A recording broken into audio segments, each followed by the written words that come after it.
3RA ये कहता है एनी पर्सन शोइंग और demonstrating that he is practicing Islam. देखिए सर, आज देश में अल्पसंख्यकों की ऐसी दशा हो गई कि आज सरकार को अपना धर्म का सर्टिफिकेट देना पड़ेगा। कितने दुख की बात है कि भारत क्या बात कर रहे हो, हिंदू थोड़ी है। भारत एक सनातन धर्म का एक देश, 7000 पुराना, उससे भी पुराना ये देश, जिसमें हर धर्म और हर संस्कृति, हर परंपरा को हम सम्मान करते हैं। आज सरकार को ये हमें सर्टिफिकेट देना पड़ेगा कि हम किस धर्म को हम विश्वास रखते हैं। क्या ये दूसरे धर्मों से इस प्रकार का सर्टिफिकेट मांगेंगे कि आपका 5 साल हुआ या नहीं हुआ? ये सिर्फ इसी बिल में क्यों? ये संविधान के विरोध में नहीं है? ये आर्टिकल 26 के विरोध में नहीं है? सरकार क्यों धर्म के इस मामले में दखलंदाजी कर रही है कि आप इस धर्म का आप विश्वास करते हो कि नहीं हो, उसका पहले मुझे सर्टिफिकेट दो? ये किस प्रकार का न्याय बना रहे हैं? ये किस प्रकार का कानून हम बना रहे हैं? सिर्फ भ्रम फैलाना है सर। मंशा इनकी कहीं और है। मंशा सर, मैं भी एक टिप्पणी देना चाहूंगा कि आज ये एक विशेष समाज के जमीन पर इनकी नजर है, कल समाज के दूसरे अल्पसंख्यकों के जमीन पर इनकी नजर जाएगी। आज ये बिल सिर्फ एक विशेष समुदाय के जमीन पर इनकी नजर है, कल दूसरे समुदायों के जमीन पर इनकी नजर जाएगी। 29L में लिखा है कि अगर is a member of any association which has been declared unlawful under the Unlawful Activities Prevention Act 1967। यूआपा आपने लाए, आप बस हमें इतना बताएं कि और कौन से स्टेट बोर्ड या और कौन से धार्मिक बोर्ड में आपने ये यूआपा का प्रोविजन आप लाने वाले हैं? या सिर्फ ये इसी बिल में है? या सिर्फ इसी बिल में है या दूसरे में भी जो चैरिटेबल एक्ट्स हैं विभिन्न धर्मों के, विभिन्न स्टेट्स के, क्या उसमें भी यूआपा एक्ट आएगा या सिर्फ इसमें? किस कौम को अब आप भ्रमित करना चाहते हैं? बार बार उस कौम को जिसने भारत की स्वतंत्रता की लड़ाई लड़ी है, उस कौम को जिसने 1857 में उन्होंने मंगल पांडे के साथ उन्होंने अपनी शहादत दी, आप उस कौम पर आप दाग लगाना चाहते हैं जिसमें लगभग 2 लाख उलेमा शहीद हुए, आप उस कौम पर दाग लगाना चाहते हैं जिन्होंने भारत छोड़ो आंदोलन में हमारा साथ दिया, आप उस कौम पर आप दाग लगाना चाहते हैं जिन्होंने 6 अप्रैल 1930 में दांडी मार्च का सपोर्ट किया, आप उस कौम पर आप दाग लगाना चाहते हैं जिन्होंने 1926 में ब्रिटिश के डिवाइड एंड रूल को खंडन किया, आप उस कौम पर आप दाग लगाना चाहते हैं। संविधान जो कहता है कि हमारा भारत में हर व्यक्ति को सामाजिक, आर्थिक और राजनीतिक न्याय, विचार, अभिव्यक्ति, विश्वास, धर्म और उपासना की स्वतंत्रता, और साथ साथ में यह कहता है कि व्यक्ति की गरिमा और राष्ट्र की अखंडता सुनिश्चित करने वाली बंधुता। ये बिल आज इस संविधान के इस जो मूल जो ढांचा है उस पर आक्रमण है, और इनकी जो पूरा जो भाषण था वो हमारे संविधान के इस मौलिक अधिकार पर, हमारे संघीय ढांचे पर एक आक्रमण था। आज माइनॉरिटी कम्युनिटीज के प्रति अपनी संवेदना जता रहे हैं। सर, कुछ हफ्ते पहले देश में विभिन्न जगहों में लोगों ने ईद की शुभकामनाएं एक दूसरे को दी, और क्या आपको पता है कहां इनकी डबल इंजन की सरकार ने लोगों को रास्ते पे ईद का नमाज भी पढ़ने नहीं दिया, और ये बात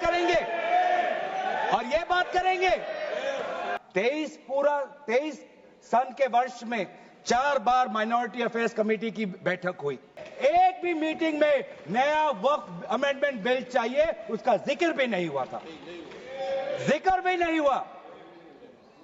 तो मैं तो यही पूछना चाहता हूं कि अगर नवंबर 2023 तक मिनिस्ट्री ऑफ माइनॉरिटी अफेयर्स ने यह वाजे भी नहीं समझा कि नया एक बिल लाने की जरूरत है। मैं तो बस इतना ही पूछना चाहूंगा कि ये bill ministry of minority affairs ने बनाया या किसी और दूसरे विभाग ने बनाया? कहां से आया ये बिल? कहां से आया?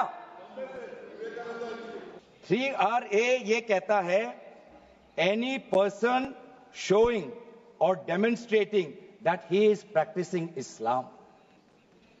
देखिए सर, आज देश में अल्पसंख्यकों की ऐसी दशा हो गई कि आज सरकार को अपना धर्म का सर्टिफिकेट देना पड़ेगा। कितने दुख की बात है कि भारत, क्या बात कर रहे हो, हिंदू थोड़ी है। भारत एक सनातन धर्म का एक देश, 7000 पुराना, उससे भी पुराना ये देश, जिसमें हर धर्म और हर संस्कृति, हर परंपरा को हम सम्मान करते हैं। आज सरकार को ये हमें सर्टिफिकेट देना पड़ेगा कि हम किस धर्म को हम विश्वास रखते हैं। क्या ये दूसरे धर्मों से इस प्रकार का सर्टिफिकेट मांगेंगे कि आपका 5 साल हुआ या नहीं हुआ? ये सिर्फ इसी बिल में क्यों? ये संविधान के विरोध में नहीं है? ये आर्टिकल 26 के विरोध में नहीं है? सरकार क्यों धर्म के इस मामले में दखलंदाजी कर रही है कि आप इस धर्म का आप विश्वास करते हो कि नहीं हो, उसका पहले मुझे सर्टिफिकेट दो? ये किस प्रकार का न्याय बना रहे हैं? ये किस प्रकार का कानून हम बना रहे हैं?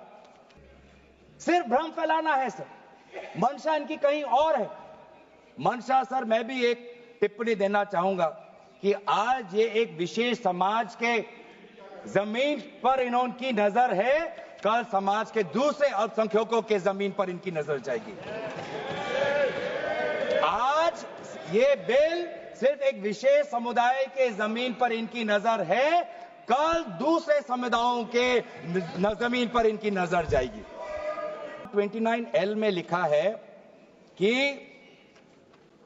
अगर is a member of any association which has been declared unlawful under the Unlawful Activities Prevention Act 1967, यूआपा आपने लाए, ठीक है, आप कहीं रिगरस प्रेजेंटमेंट को उसको सिंप्लीफाई करके प्रेजेंटमेंट लाना चाहते हैं और कहीं आप यूआपा का संशोधन लाना चाहते हैं, आपका हक है।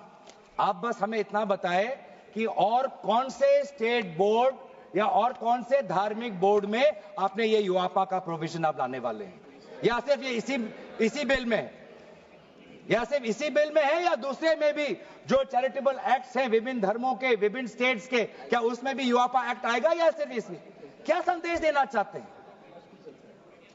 किस कौम को आप भ्रमित करना चाहते हैं? बार बार उस कौम को जिसने भारत की स्वतंत्रता की लड़ाई लड़ी है, उस कौम को जिसने 1857 में उन्होंने मंगल पांडे के साथ उन्होंने अपनी शहादत दी, आप उस कौम पर आप दाग लगाना चाहते हैं जिसमें लगभग 2 लाख उलेमा शहीद हुए, आप उस कौम पर दाग लगाना चाहते हैं? जिन्होंने भारत छोड़ो आंदोलन में हमारा साथ दिया, आप उस कौम पर आप दाग लगाना चाहते हैं?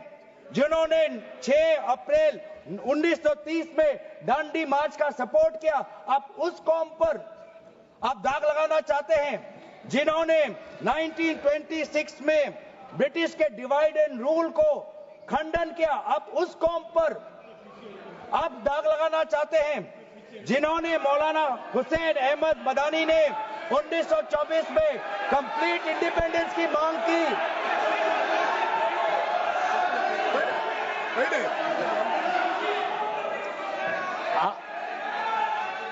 जब आप लोग भारत छोड़ो आंदोलन का समर्थन नहीं कर रहे थे, उस कौम ने भारत छोड़ो आंदोलन का समर्थन किया। जब आप लोग अंग्रेजों को मर्सी पिटीशन लिख रहे थे, वो माल्टा में 3 साल और इजिप्ट में उन्होंने शहादत दी। आप किस कौम पर दाग लगाना चाहते हो? जिन्होंने 1924 में जिन्ना के 2 नेशन की थ्योरी को पूरी तरीके से नकारा, आप उस कौम पर लगा रहे हो? सर, यही है इनका डिवाइड एंड रूल। यही है इनका डिवाइड एंड रूल। बहुत सर, कितने बार हम इस सरकार को अपना कागज दिखाएं? वामसी का अगर इनका काम अधूरा है तो उसको ये काम संपूर्ण करे। अब लेकिन नहीं, इनका काम उद्देश्य यही है कि देश में मसला और बढ़े, और इसलिए आज इस बिल के विरोध में है। ये बिल हमारे देश की अखंडता, ये बिल हमारे संवैधानिक मूल्य, ये देश हमारे अल्पसंख्यकों की सम्मान, ये देश हमारे अमन, शांति और सदन और जेपीसी में जिस प्रकार से विचार होना चाहिए था उस सब के विरोध में है। और इसलिए आज पूरा इंडिया अलायंस आज इस बिल के विपक्ष में खड़ा हुआ है। और यही बात कहते हुए मैं अपनी वाणी को समाप्त देता हूं।